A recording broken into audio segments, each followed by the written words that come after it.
రే చిన్న ఇటారా. అమ్మా వస్తున్నాను. ఈ డబ్బులు బ్యాంకులో వేసారా? సరే అమ్మా. ఇవి చెల్లి పెళ్లి డబ్బులు రా, జాగ్రత్త. బాధపడకలేరా, సెట్ చేద్దాం. ఏమైందిరా ఇప్పుడు?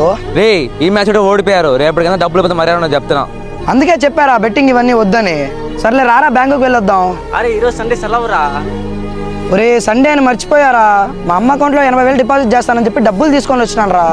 అరే నువ్వేం అనుకోకపోతే 30,000 పెట్టి వేద్దామా? రే నీకేమైనా పిచ్చా? ఇవి మా చెల్లి పెళ్లి డబ్బులు రా. నాకు తెలిసిన టెలిగ్రామ్ ఛానల్ ఉందిరా, వాళ్ళు చెప్తే పక్కా గెలుస్తాం. రే ఇవన్నీ వద్దురా. రే ప్లీజ్ రా, నాకు నువ్వు తప్ప ఇంకో దారి లేదురా. మనం 30,000 వేస్తే 10,000 వాడికి ఇచ్చి 20,000తో మనం బాగా చిల్లవచ్చురా. మనం పక్కా గెలుస్తాం రా. డబ్బు కోసం కాదురా, వీడి కోసం ఒప్పుకుంటున్నాను రా. అన్న ముంబై మీద 30,000నా?